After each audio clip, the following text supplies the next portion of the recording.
Good evening, everyone. It's so exciting to see everyone so chatty. Thank you. It's way less awkward than walking into a silent room. I appreciate it. So good evening, everyone. Thank you so much for joining us tonight for our 9th annual Sustainability Night event. My name is Christy Nairn. I am the Director of the Office of Sustainability here at the University of Manitoba.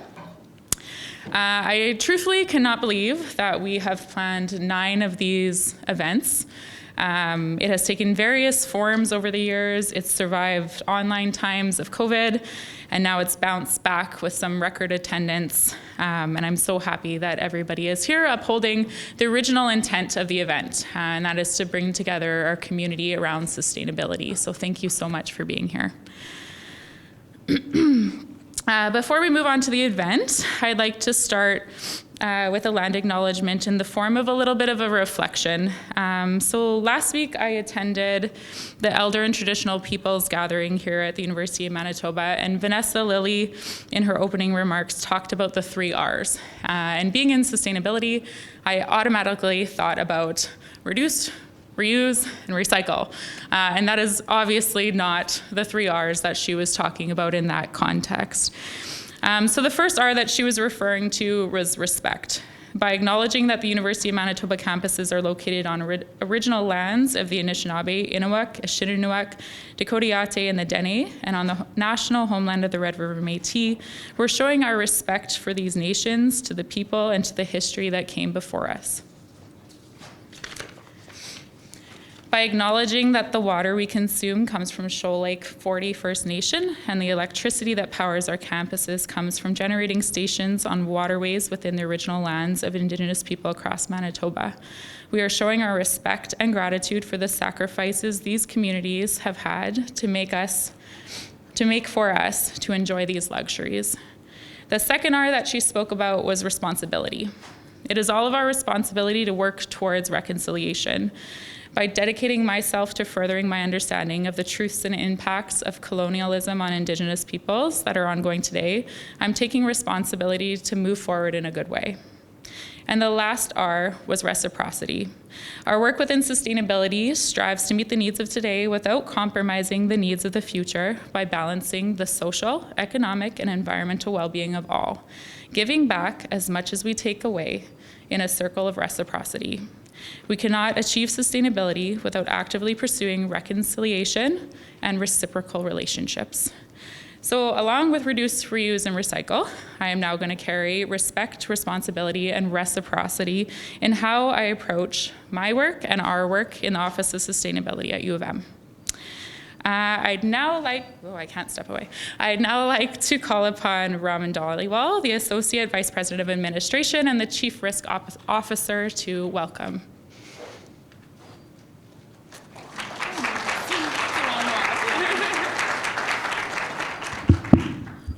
Thanks, Christy, and good evening, everyone. I agree, it's an amazing turnout. Thank you for being here.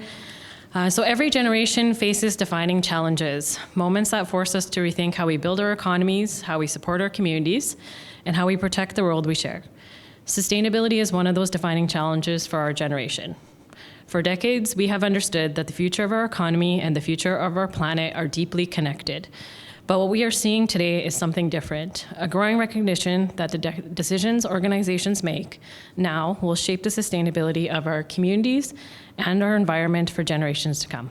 And increasingly, the organizations helping to shape that future are businesses. Businesses that recognize that long-term success depends not only on financial performance, but on the health of our communities, our environment, and the systems that sustain them. Indigenous knowledge systems have long emphasized stewardship, balance, and responsibility for future generations. As we think about sustainability today, whether through business models, infrastructure decisions, or public policy, these teachings remind us that sustainability is not simply about managing resources, it's about maintaining relationships with the land, with each other, and with those who will inherit the world we leave behind.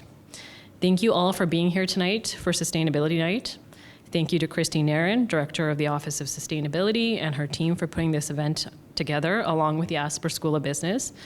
It's wonderful to see students, faculty, community leaders, and business partners gathered together for what I hope will be a thoughtful and inspiring conversation about sustainability and the role that enterprise can play in shaping a more resilient and just future in Manitoba.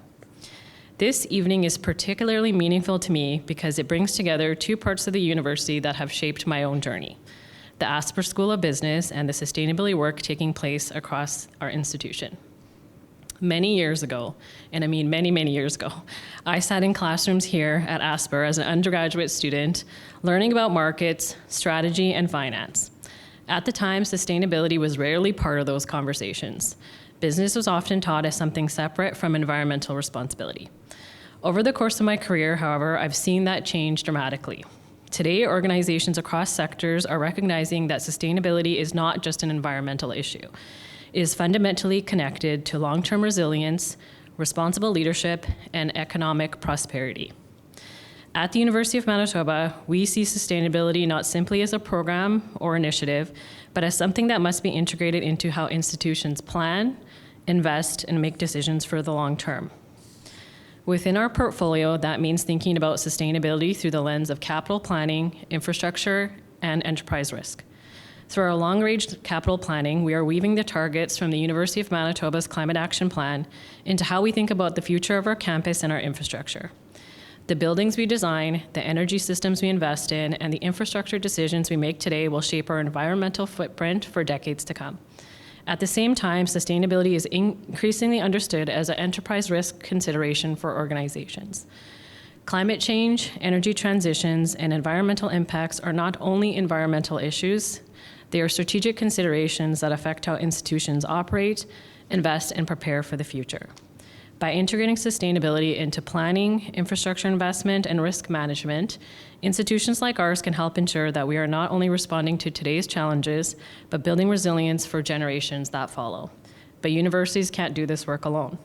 Progress in sustainability requires collaboration across sectors, and that is exactly what we're hoping tonight's discussion represents. Here in Manitoba, we have a strong tradition of organizations that balance economic success with community impact, from innovative businesses to some of the country's most established cooperative and credit union models. That tradition reflects an understanding that economic activity can strengthen communities while also contributing to a more sustainable future. The panelists joining us this evening represent the spirit of leadership and innovation. Their work demonstrates that sustainability is not only about reducing harm, it's about creating opportunities for innovation, new economic models, and new ways of strengthening the communities we serve. So tonight, I encourage you to listen closely to the perspectives that our panelists will share. Think about how business models can evolve to support sustainability. Think about partnerships that might emerge from conversations like this. And think about the role each of us play in building a future that is not only economically prosperous, but environmentally responsible and socially just. Thank you all for being here tonight, and I look forward to the conversation ahead.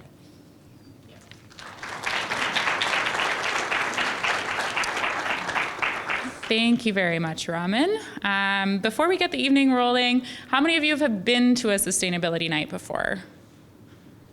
That's a pretty good returning crowd. There's a lot of familiar faces, but there's a lot of new students, so it's great to see the new ones, and welcome back to everybody else. To get the rest of the evening going and where I stop talking and I pass it off, I'd like to introduce you to our moderator for the evening, Savannah Vallanos. Nailed it. Savannah is an instructor in sustainability at the Asper School of Business. As a student and alumna of Asper School, Savannah spent 7 years conducting qualitative research on sustainable local businesses, specifically firms who prioritize people, planet over profit. So please welcome Savannah.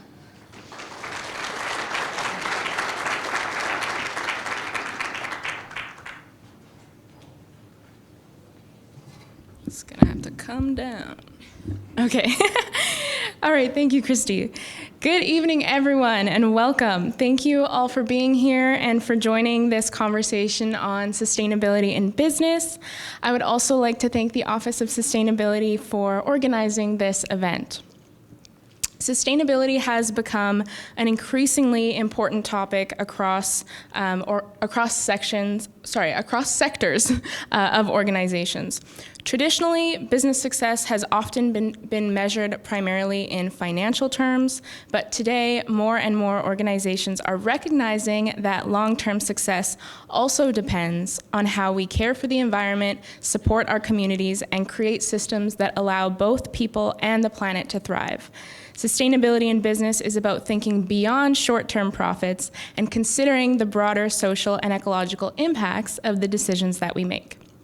We are fortunate to have a wonderful group of panelists with us today who are doing exactly this work in different ways across our community. So I will briefly introduce each of them now.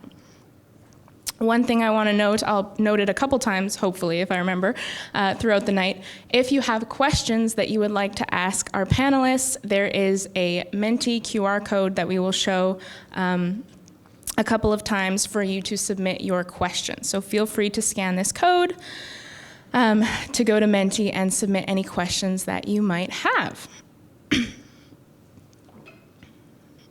All right. So, beginning with our panelist, Amanda. Amanda Wolf is the General Manager of Compost Winnipeg, a social enterprise of the Green Action Center. As a social enterprise, Compost Winnipeg invests the majority of its profits to maximize its environmental and social mission.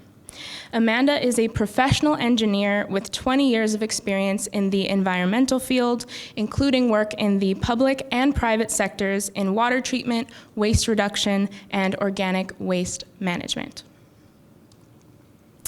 Dennis Cunningham has been Manager of Environmental Sustainability at Assiniboine Credit Union since 2010. In this role, he works with employees and ACU members to develop and deliver programs supporting the credit union's environmental performance goals, its B Corp commitments, and work on climate-related risk disclosure and the measurement of financed emissions. Dennis also co-chairs the Canadian Credit Union Association's Climate Action Working Group. Prior to joining ACU, he worked at the International Institute for Sustainable Development on business and sustainable development issues and climate change policy. Soumya Sadiq is an award-winning entrepreneur, global peace negotiator, and a visionary leader in conflict transformation strategies.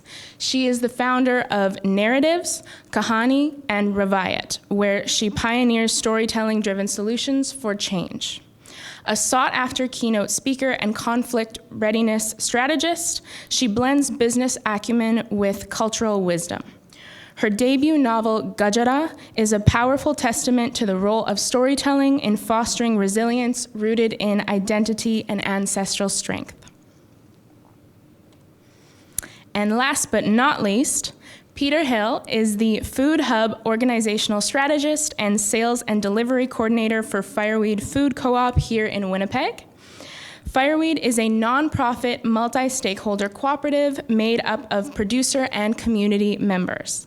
Its operations include a farmer's market, the Veggie Van, a mobile market selling high-quality subsidized produce in areas underserved by corporate grocery stores, and the Food Hub, which supports sales, marketing, and distribution for producer members.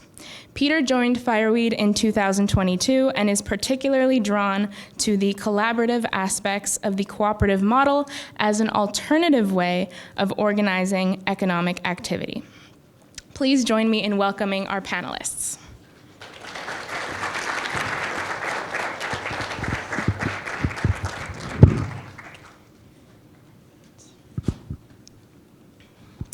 Okay, before we get to our questions, we will begin our discussion with some opening remarks from each panelist.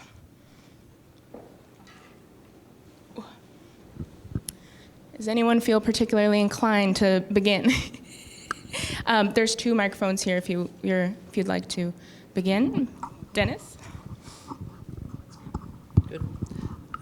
Where do you want me to start? Is there anything you would like to introduce that I did not cover in my... Well, you may have noticed that I have a BA that I got here in 1989, so almost 40 years ago. At that time, I was not thinking about sustainability whatsoever. But the evolution has occurred so that, this is very top of mind for me, and I'm so pleased to see that this is top of mind for so many people here now.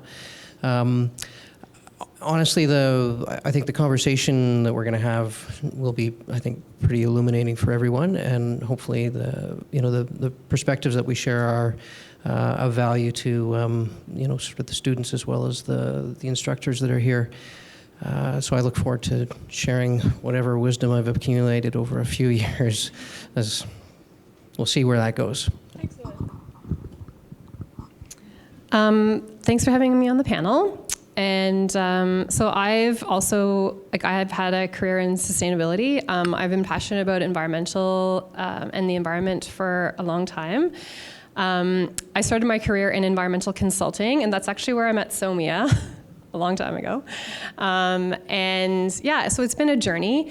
Now I am the general manager at Compost Winnipeg. And, but honestly, 10 years ago, I didn't even know what social enterprises were. I didn't know what it was. And now 10 years later, I'm the general manager of a social enterprise. So it's been quite a journey.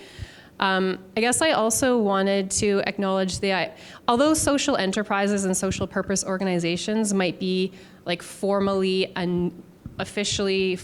newer idea, the idea of having businesses or organizations that are community-based, that are centered in social, environmental issues, as well as reinvesting in communities, is a very old idea, right? So I feel like that's so many communities have been doing that for so long that it's just an idea that it's been around for a long time and maybe is just more formalized now. So Compost Winnipeg is the social enterprise of the Green Action Centre. So the Green Action Centre is an environmental nonprofit. It does amazing work. They have environmental programs. They do education, outreach, advocacy, and in sustainable transportation and waste reduction in many of these areas. But their journey to Compost Winnipeg began in 2014. So 2014. The Green Action Centre is a nonprofit organization, so it's primarily funded by grants, right? So it's government grants, foundation grants, but what they really wanted was a formal stream of revenue, a stable form of revenue, right? So they said, there's a gap here. We want a formal stream of revenue. There is, no food waste collection in Winnipeg.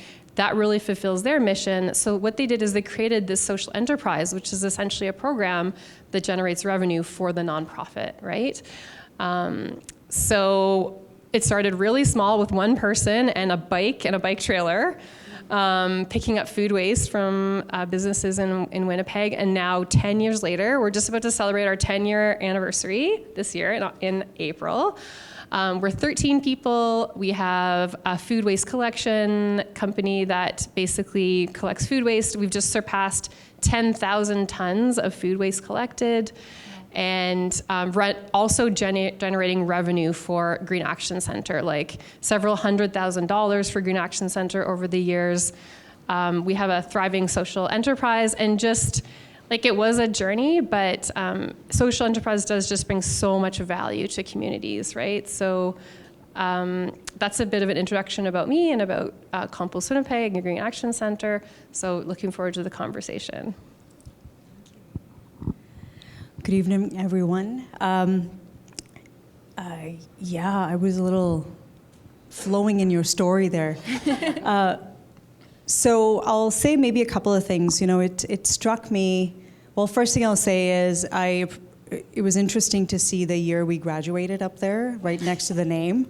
I usually don't declare that. What's interesting, reflecting on the comments about people and businesses, and I think what I'd like to say as a part of my introduction is I love tackling the biases that inform how we think about businesses, how we think about communities, how we think about health and wellness and well-being in our lives.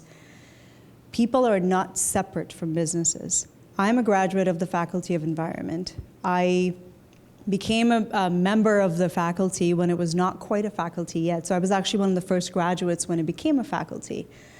And so, you know, back then I was people, now I'm a business owner, but it's ultimately the values, the teachings, the understandings that were instilled in me as a combination of just my ancestral background as well as the learnings I had at school that resulted in me being the business owner that I am today. So, and the reason I say that is because when we hear narratives in society, we often tend to think us versus them, business versus people. And that's not necessarily the case. So many of you in the room today will end up becoming entrepreneurs or will be business leaders or top tier leadership in your organizations. You're no longer then the business or the people. So I would encourage everybody to think of those two as one thing. What that also does is it reminds you that you have the power to bring about change, as opposed to just assuming that, well, somebody else needs to go fix the problem. I have nothing to do with it. So that's maybe one thing that I would like to add. What I didn't have in my introduction that I always like to anchor myself in is I come from the fields of Punjab on my dad's side and from the mountains of Kashmir on my ma's side. Those are my ancestral roots. And I always like to acknowledge my roots and where I come from. It's important for me to remember the elders who guide me, and also if I don't mention them, I'll probably see them in my dreams tonight saying you forgot to talk about us. So thank you so much for being here today. Last thing I'll say before I pass on, the microphone is the very first person who inspired me to be in the field of environmental sciences is Christina. She's in the room today. So a huge shout out to you. You're awesome, and it's always so lovely to see you. So thank you all for being here today. Great to see you all. I'd just like to give a bit more background on Fireweed Food Co-op in case some of you are unfamiliar. We've been around for just under 10 years. It started out of some community-led talks called the Transition Talks, I believe, and it was from a group of people, our founders, who were looking for a way to connect with the local food system in a more sustainable way. So what that turned into was farmers market. South Osborne Farmers Market is what it's called now, at Lord Roberts Community Centre. This past year, it's grown to about 36 vendors a week and 700 attendees per week approximately. It runs from June to the end of September, first week of October. And beyond that, we also started our food hub, what we call Fireweed Food Hub. So this is a way for our producer members to extend their reach, really. So we have a physical space, which is a warehouse on Fife Street in the northwest end of Winnipeg. And then we also have our network of producer members who list products online through our online storefront. Our customers can place orders through that storefront. Anything that's not stored in our warehouse is brought there, and we pack it and deliver it, and then do a lot of coordination as well. So among our producer members, we try to make sure that not everyone's growing all the same things, and also try to create some guaranteed sales for them when possible to make what they're doing a little more viable. So we're a little different from other cooperatives or similar if they're multi-stakeholder cooperatives. So we have two member classes. We have our producer members, who are majority of which are small farmers within about 100 kilometers of Winnipeg. And then we have supporter members, who are really interested community members who both groups come together out of solidarity of trying to improve the local food system and access to the local food system for both those groups. So it allows us to have both ends of that local food system come together through our business. Beyond that, for those producers, a lot of them are kind of small market garden size. Some are a little bigger. I would think that all of them would self-describe their practices as sustainable, but we get them to self-declare their practices, and we list those on our website. And then for our customers, we have school nutrition programs, restaurants, mostly independent, smaller restaurants, as well as community organizations, and then household customers for buyers as well. So what this does all together is really what we're trying to do is act as an intermediary to set up an alternative food network and really touch on all points of the local food system to make it more viable to produce food as a small producer in a sustainable way. Yeah. Excellent. Thank you. Thank you all for those helpful insights. Okay, we will begin with some of our prepared questions. You don't all need to respond if you don't feel inclined. There might be a question later that you feel more connected to. But our first question is, how do you measure success beyond profit? What metrics actually matter? And whoever feels called to respond. We're a co-op as well, credit union. Our main purpose is to serve the needs of our members and make sure that we're supporting positive financial outcomes for our membership. So financial metrics are pretty important in a credit union. Definitely they remain at the sort of top line of our awareness of how viable our business is and what determines sort of decisions around growth and change. But we do also include environmental metrics in our key performance indicators. And for the longest time, the last 12 years for sure, we've been using greenhouse gas emissions as a metric of performance. So setting greenhouse gas emission reduction targets, working to institute programs within the credit union to reduce our corporate greenhouse gas emissions, and linking that back to how we evaluate performance of the organization as well as individuals. And then that gets married into our variable performance, like our bonus profile. So when we perform well and we hit KPIs at the end of the year, there is an opportunity to receive a bonus. Environmental performance ties into that. Other indicators that we use are related to diversity, equity, and inclusion. We've done work on reconciliation, and we marry all that into kind of a values approach to us as an organization. So profit, important. Values, probably equally important.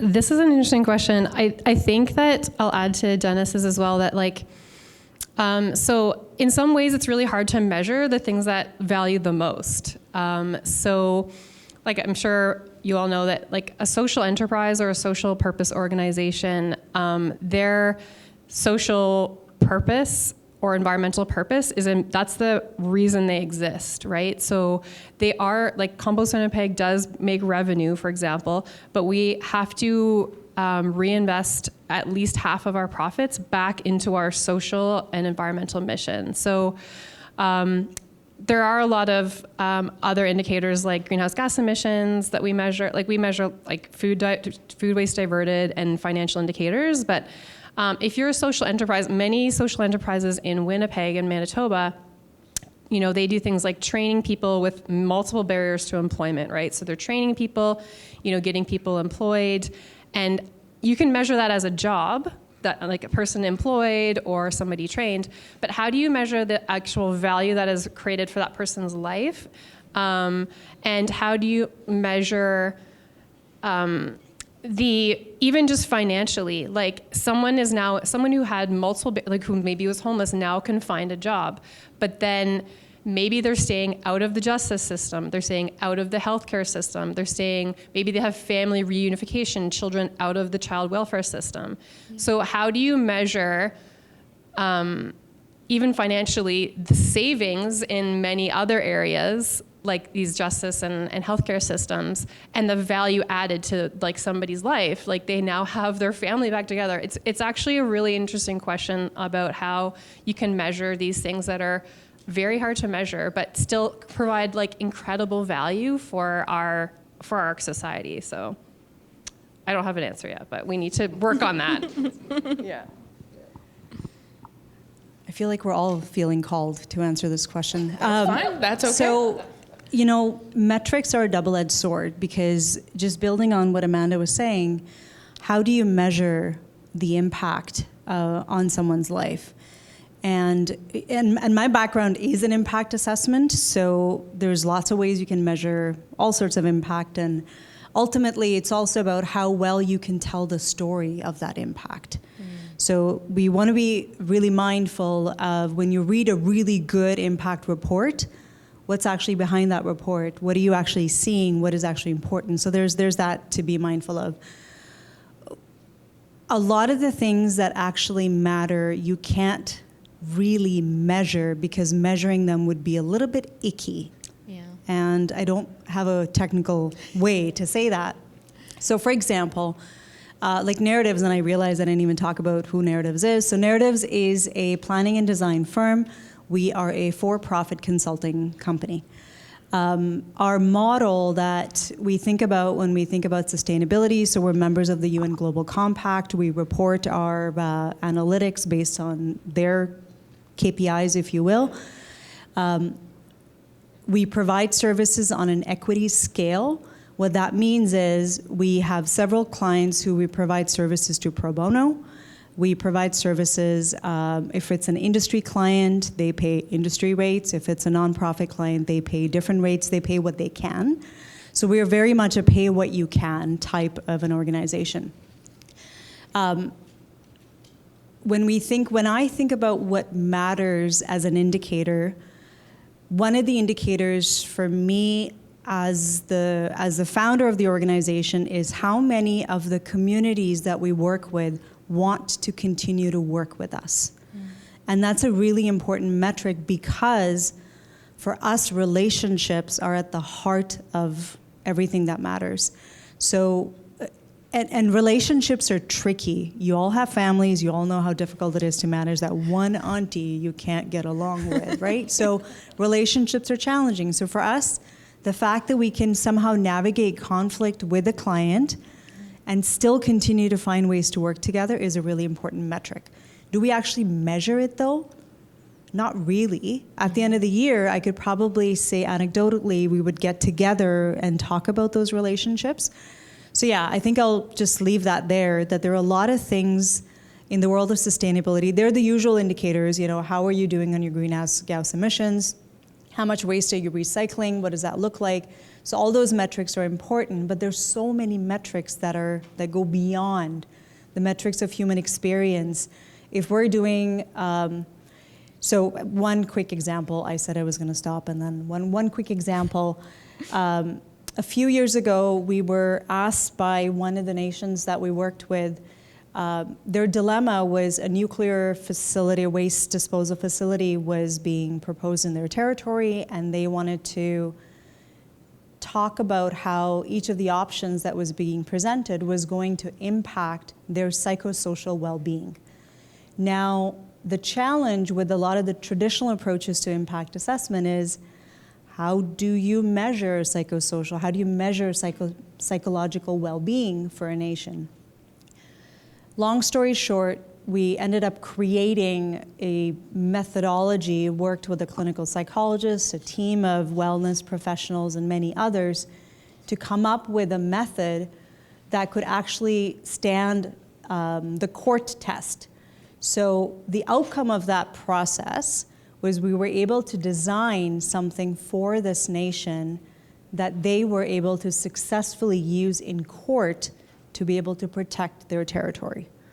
So when I think of sustainability as at the heart of what sustainability is, To me, that is an excellent outcome.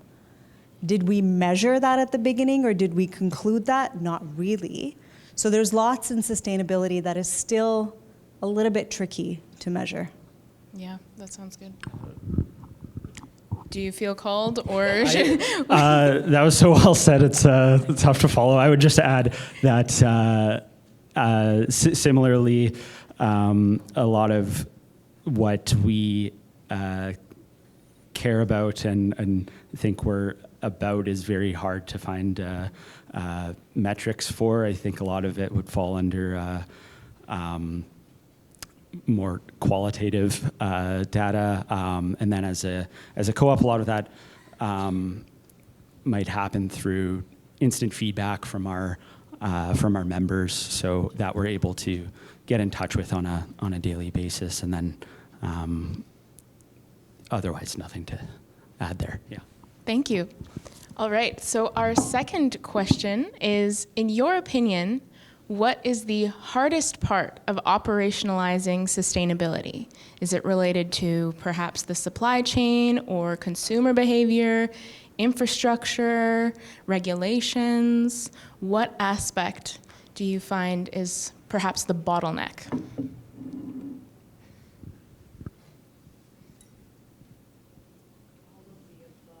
I'll try that first. Yeah, there's a second mic there, but yeah. So I think that at least one of the hardest parts of operationalizing sustainability is finding a way to capture the power of individuals. So I think a lot of people on an individual level are frustrated by feeling like their choices around sustainability are reduced to how they purchase. And so finding a way to move beyond that and engage them, in our case in the food system, that can happen through our membership engagement, but finding a way to give them some steps to really get involved and take ownership of their food system is a challenge, but there's also a big opportunity there. So one example of that we've had some success with is we've set up a buying group at Old Grace Housing Cooperative. So it involves a little more coordination on the customer end, but it saves us a lot of time where we're able to deliver kind of how we might for a wholesale customer, but in a way that allows it to be a little more scalable than on an individual level. And then also it creates a bit of a community among that cooperative. Yeah.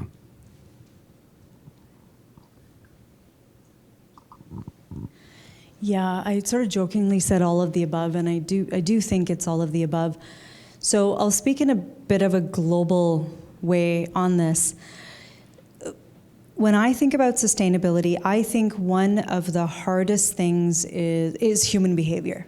Because if you look at all of the other elements, those can be actually quite effectively regulated and influenced by human behavior.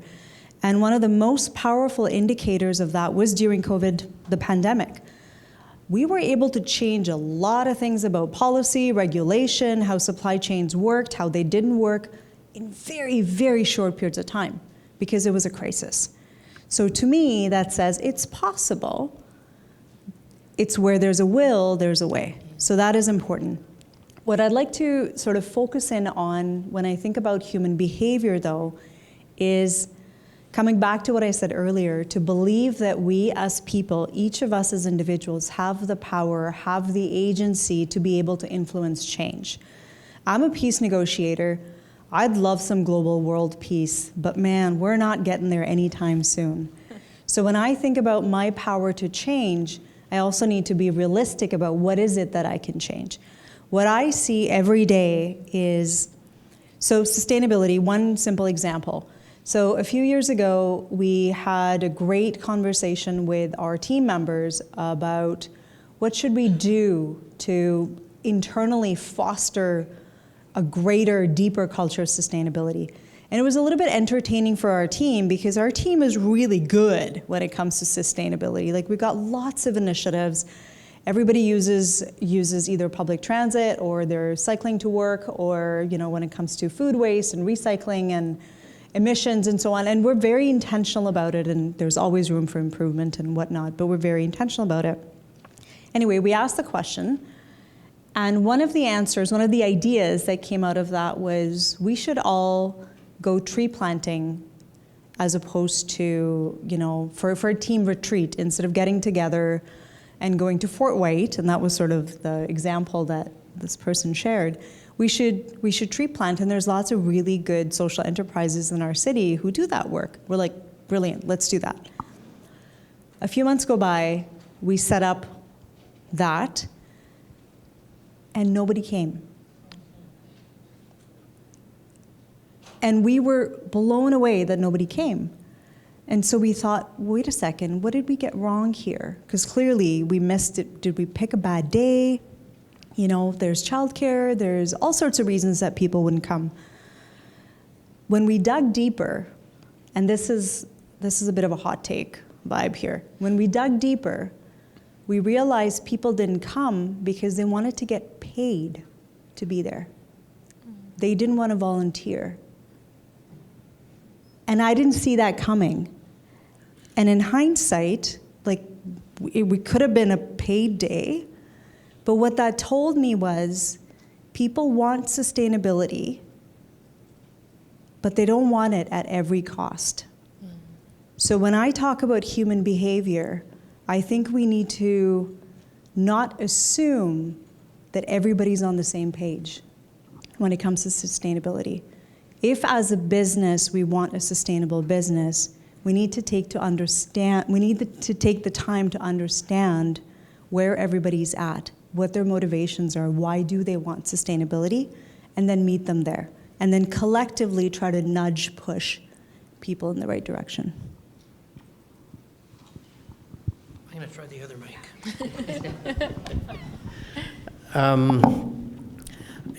I think, going back to that point, that really is there has to be will to take this on, and so that whether that will is leadership or some kind of collective push. So again, from the perspective of the credit union, we're member-owned. The big changes that occurred originally at Assiniboine Credit Union to drive us into sort of this value-based banking space that we occupy now was member will. It all came about at an annual general meeting. Significant change happened at the board leadership level that has ever since that time driven down into how we've operationalized sustainability. Without that push from the membership, we would probably be a very different credit union than we are now. That being said, the leadership that has sort of been fostered in that environment continues to drive us forward and continues to build on the commitments that we've made. You're right, it doesn't necessarily trickle down in the exact same way for every person involved that works at Assiniboine Credit Union and for every member that we have. We have lots of members that don't even realize we're a credit union, don't realize that they're members. They just bank with us because that's where they banked. Maybe their parents banked there, whatever. Like there is and can be a very large disconnect there. But for us, really the prime driver has been leadership and wanting to make us a different credit union and a different financial institution than the other credit unions that occupy the market here in Manitoba. And we've done that. Other credit unions could do exactly what we do. Like, this is not rocket science. You just do the right thing, and you do it because you believe that you're going to make an impact on your community that's very positive. There are other credit unions in Canada that are doing this. There are other banks that are moving in this direction. We don't have any policy that's pushing us in this direction. We're regulated provincially. There is no provincial regulation that says we have to reduce greenhouse gas emissions. There's nothing that says we have to serve the underbanked. There's none of these things exist. We've taken them all on voluntarily. and that's leadership. And there's lots of pride that comes out of that, and lots of value that I think we get from it. Some of it we can't quantify, but we know it's there.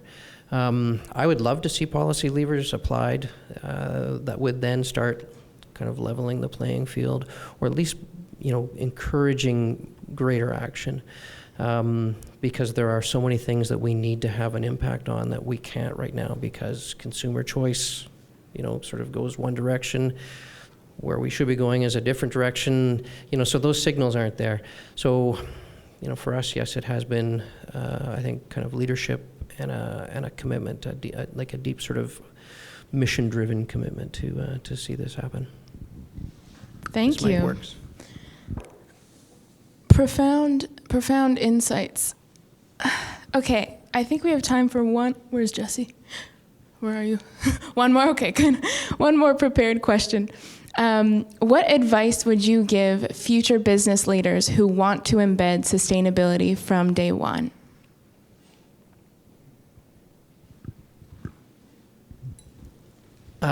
So I think for me, now looking at sort of the hindsight that I have of a few years in this field, there's tons of great models. There's tons of great examples of businesses that are doing probably the things that align with the values that you have.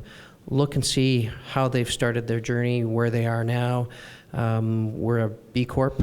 The B Corp certification standards are an exceptional roadmap for building a business that is socially, environmentally, economically sustainable. There's organizations like the Canadian Purpose Economy Group that are really driving the purpose economy forward. So looking at those types of frameworks to really support the work that you do, and then talk to people that are in the field. I love hearing from students and chatting with them about my job, what ACU does, why we do it, what other sort of leading businesses are doing. Look for those signposts and that guidance that you can get. Yeah, I second that. With just relationship building, like even coming to talks like this, like just learning about so much of what's out there. Like I think that there's so much between like there's traditional businesses, there's social purpose organizations, cooperatives, socially minded businesses. Like there's just so much out there. So just learning about all that's out there, building relationships, seeking out people who have kind of been there. So. Because my friends here, I'll say join Biz for Climate. They're a great organization. If you don't know what that is, please talk to that gentleman there. I think, what I'll say is one of the first things, if you are a new business owner, is ask your people what sustainability means to them. And I think you'll get some really neat insights, and you'll be able to tailor how to respond to that sustainability question based on how your people feel about sustainability. And then what you do as an organization is build a collective understanding of sustainability. Psychologically, what you're doing there is you're bringing your team along, and you're growing together your understanding of what sustainability is going to mean to you. You'll be invested in it. You'll actually personally feel invested.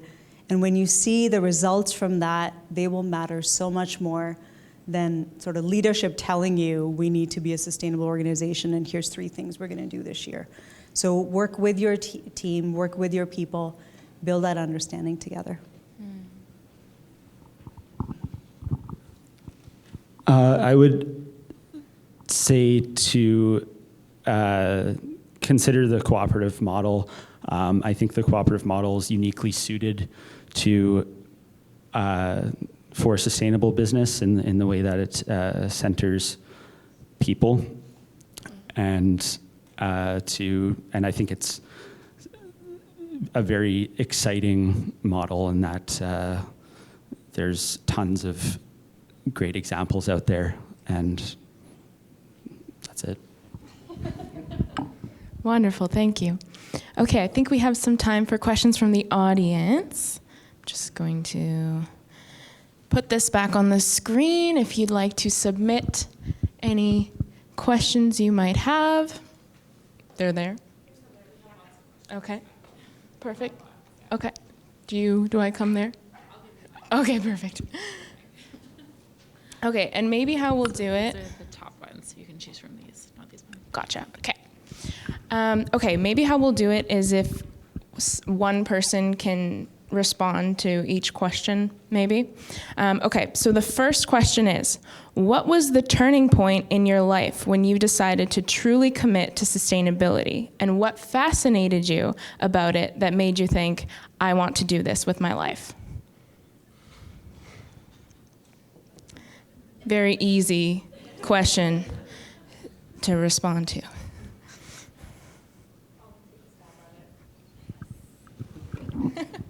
There was no single moment that inspired that.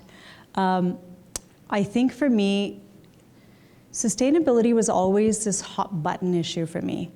And the reason for that is I came here shortly after 9/11. I've lived through the Gulf War. And for me, thinking about elements of sustainability back when we were talking about sustainability was very different. I was like, my world is burning right now.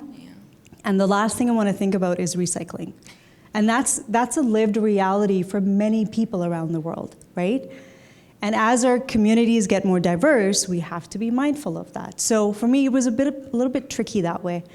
That said, one other reason it got trickier was because I was an international student, I couldn't get a job off campus, even as a part of my co-op program. So I would miss out on even tree planting jobs because I was not a Canadian citizen. So I've had a complicated relationship then, naturally, with sustainability.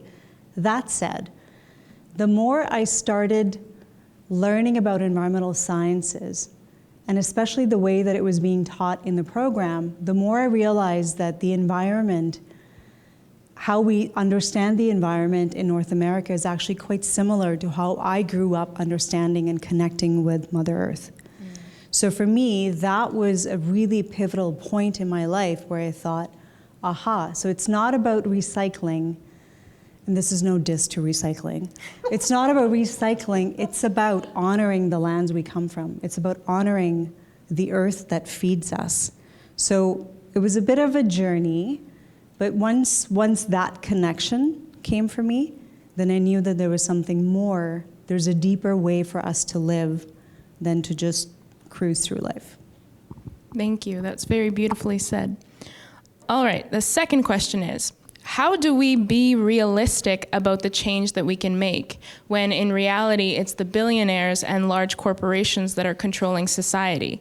How do we redistribute control and wealth? Okay, all of the easy ones tonight. Well, I guess I've always been, I always had a belief in the idea that, you can, think globally and act locally, right? So there are so many community-based, amazing organizations in Winnipeg and Manitoba that are making a huge difference. Like the nonprofits, the cooperatives, there's so many things that you can do, a volunteer, be an employee, there's, I think, just a lot we can do as people we can't redistribute all the wealth of the billionaires, let's say, but every time, the social enterprises in Manitoba or in Winnipeg have a network, and every second Friday we meet up, and it's so inspirational to go there, just to be it's just what we all need to hear, that there's so much rich and amazing things happening in our community. We hear the news is the billionaires are taking over, and that's really dark. But there's actually a huge narrative we don't hear anymore because, maybe the absence of local news, that's another problem. But there is incredible work that's going on here.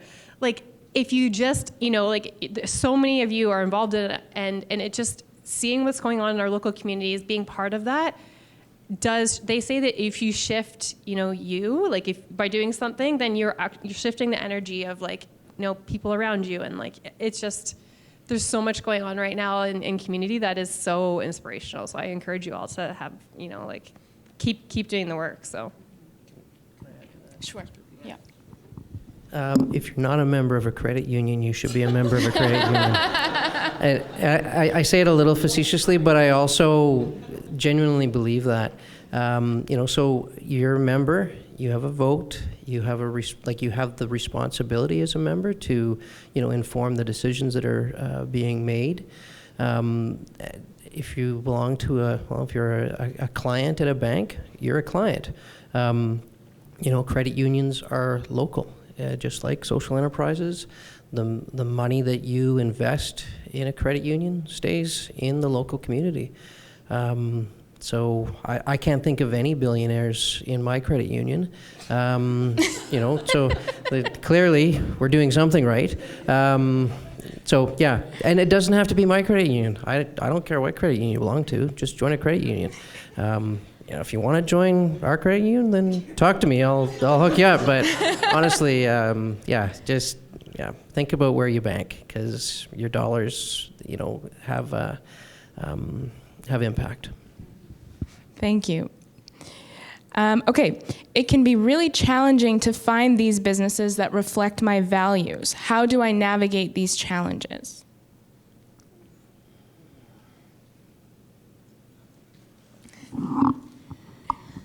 I think I'll just say events like this, they're great. You get to hear from business owners. There's lots of, I used to get lots of anxiety around networking events. Wine and cheese, I just couldn't do it. But get to know people. Like LinkedIn can be a painful platform, but also it's a great platform to watch what people are saying, because it can give you a sense of how they run their business. I often say, if you really want to understand how a business is run, look at the leaders. Look them up online. Almost everyone has a bit of a digital footprint. You can at least get a sense of what is driving them, and then that's how you find them.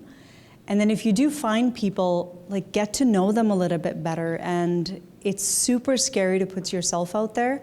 It's also really important. My nonprofit organization called Kahani means story in multiple South Asian languages. We host events. I think we have 2 coming up very soon. But on average, we host about 2 events a month.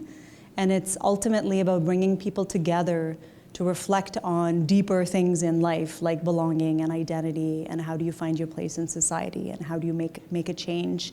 How do you control what you can, and how do you let go what you can't? So there's lots of things out there.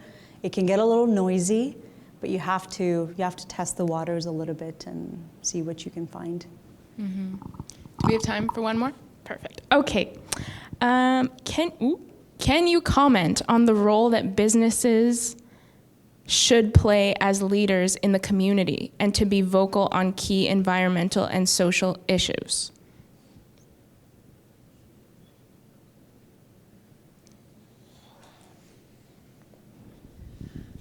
As a B Corp, we actually have a obligation to be advocating on social and environmental issues.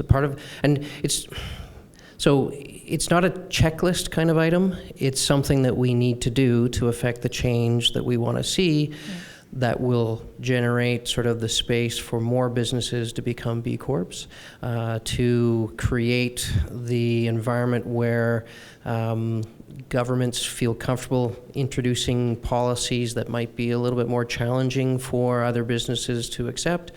Advocacy is a powerful tool, and when businesses advocate for change, they have a really strong voice. So something like Derek does for Biz for Climate, that clearly sends sort of strong signals to decision makers that change needs to occur. We have provincially we have a 2050 net zero target. We have a federal 2050 net zero target. We are on a trajectory of 3 degrees above global temperature. We are nowhere near going to get to where we need to get without advocacy, without business, speaking up loudly, without people that work at businesses and shop at businesses, sort of informing this conversation as well. So, all of us in this room have a role to play and a responsibility, and I think certain businesses are better positioned because of how they've already engaged in systems. So again, going back to the B Corp, that establishes a framework for us to act, and kind of pushes us in that direction. It's a direction we are headed already, but it kind of incentivizes us even more. I think that was what I wanted to say to answer that question. Thank you. Anything to add? No, that's okay. All right, perfect. Well, thank you very much for your thoughtful insights and inspiring insights. I'm sure that our audience definitely found some gold nuggets in there. I for sure did. I took some good notes. I think now I'll pass it to Christy to close us off with some award designations and closing remarks. First of all, a round of applause for our lovely panelists. Thank you so much. And thank you to Savannah for leading the conversation. We just have a small token of our appreciation that Jesse will pass out, and then feel free to go sit where you're less awkwardly in the front.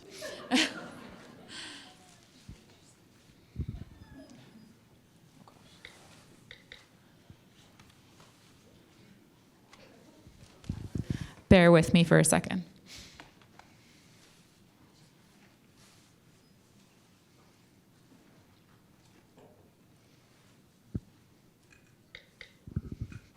I feel like I actually know how to run tech. This is great. So yes, thank you very much for being very attentive during that lovely discussion. We're going to move into the Sustainability Awards portion of our evening. And I know I am between you and some tasty snacks, so just bear with me. We've invited all of our nominees to the event tonight, so thank you to all of you who are nominated for being here, and congratulations on the nomination. We've been running the Sustainability Awards, I think, since 2019, and we're so excited that we're able to integrate it back into Sustainability Night this year. The first two awards are presented to the undergraduate and graduate students we recognize undergraduate and graduate students who have led an initiative or a project to advance sustainability. This initiative or project can be part of their coursework or take place outside of the learning environment. So when I announce the winners, I would ask them to come down here, accept your award. Okay, we're rolling on its own terms. Come down and accept the award, and we'll take a quick picture. So the winner of the Undergraduate Sustainability Award is Abby Proctor.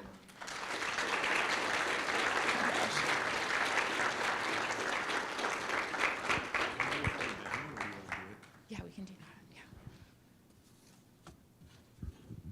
I'm scared it's gonna advance and ruin the next one, so.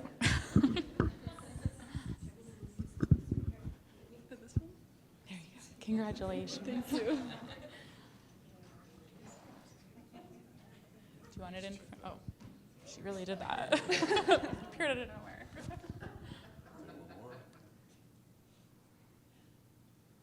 Thanks for not blinking. We tried our best. Congratulations, Abby.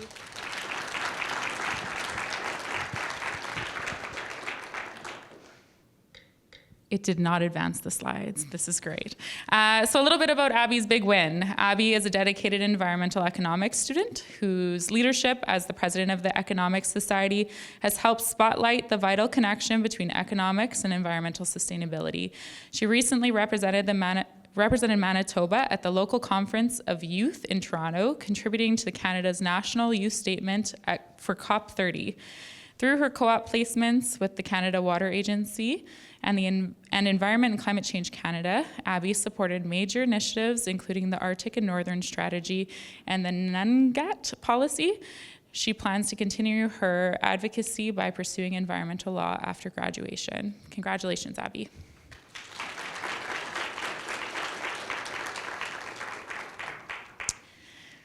The graduate student winner, as I already revealed, is no longer a surprise. It is Uche.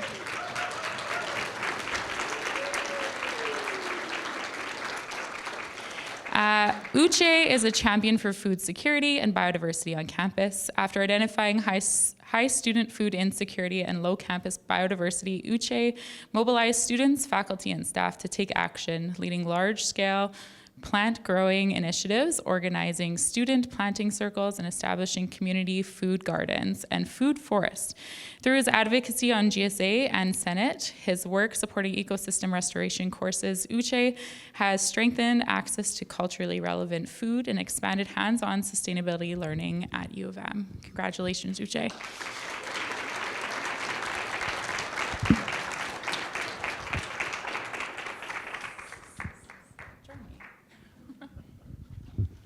Congratulations.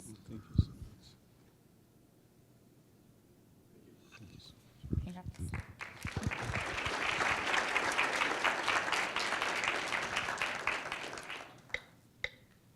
It still didn't advance, but it's only doing it when it wants to.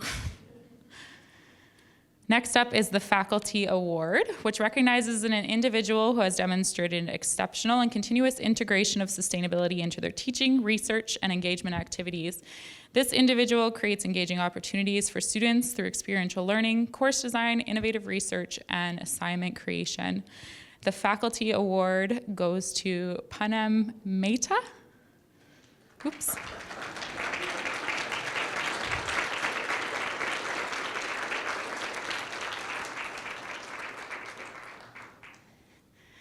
Dr. Mehta advances sustainability at U of M through arts-based and community-focused teaching. Her Visionary Lens project uses photography to help students explore the social determinants of health, leading to a powerful campus exhibit on issues such as food insecurity, homelessness, and Indigenous health. Her work brings sustainability into human terms, centering care, responsibility, and social justice. Thank you so much. Congratulations. Thank you very much.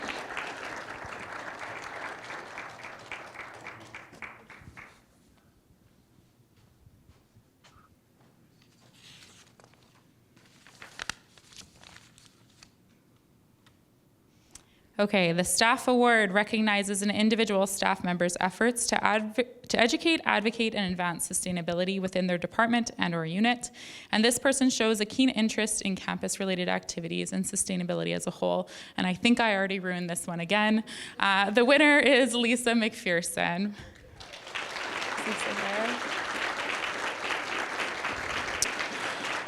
Lisa has been a dedicated Green Office leader in the career services since the program began, and I have seen this face since I have ever worked at the university. She maintains their organics and battery recycling program, coordinates their hard-to-recycle collections, and brings sustainability into everyday office life through creative initiatives like Earth Day, plant exchange, and regular reuse of furniture through the Reshop. Lisa's ongoing efforts help keep sustainability front and center for her colleagues.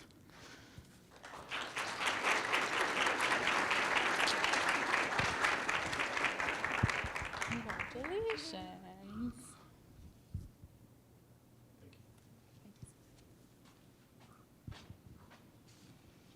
Okay, we got two more. The Student Group Award recognizes a group of students who have led an initiative or project to advance sustainability at U of M. This group also has made and will continue to make long-lasting positive impact on the environmental, economic, and social well-being of students at the U of M. This year's winner are the UM Wetlanders.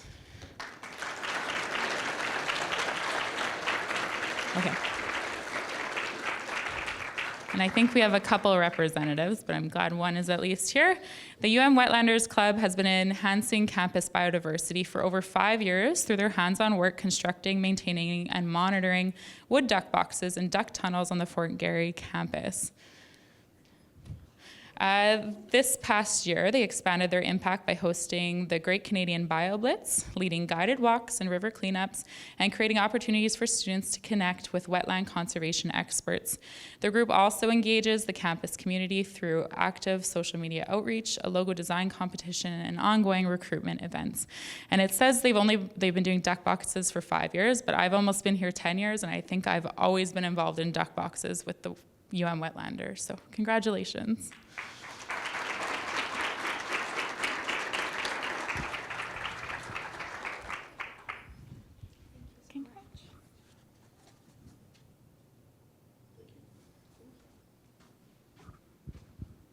the last one of the whole evening.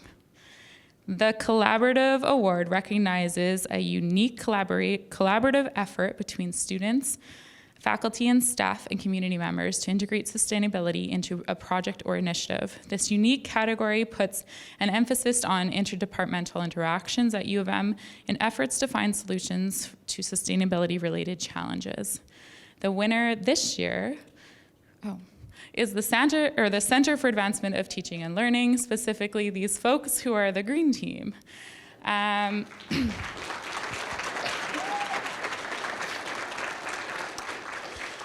So staff and a student staff member at Cattle have come together to champion sustainability through a series of creative, practical initiatives. Through monthly collaborations, they have introduced pen and battery recycling, a reusable scrap paper station, expanded in-house composting with some really neat challenges. They have some good innovative ideas around compost collection and organize engagement activities such as an Earth Day walk and swap events. Their collaborative efforts are helping embed sustainability into everyday workplace culture with plans for future professional development to continue this momentum. So congratulations.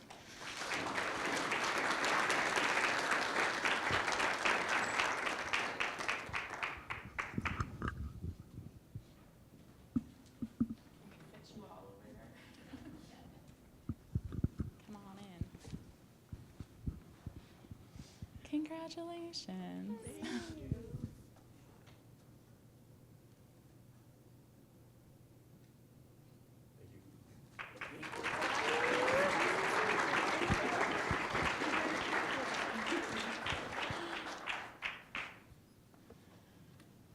All right, that's it. Thank you so much for attending Sustainability Night 2026. I really appreciate everything that you guys have done, for continually showing up, and also for the Asper School of Business for helping out with the panel and bringing more of the business students into this lovely event. We have some great snacks out in the hall, so please stick around and mingle, and thank you.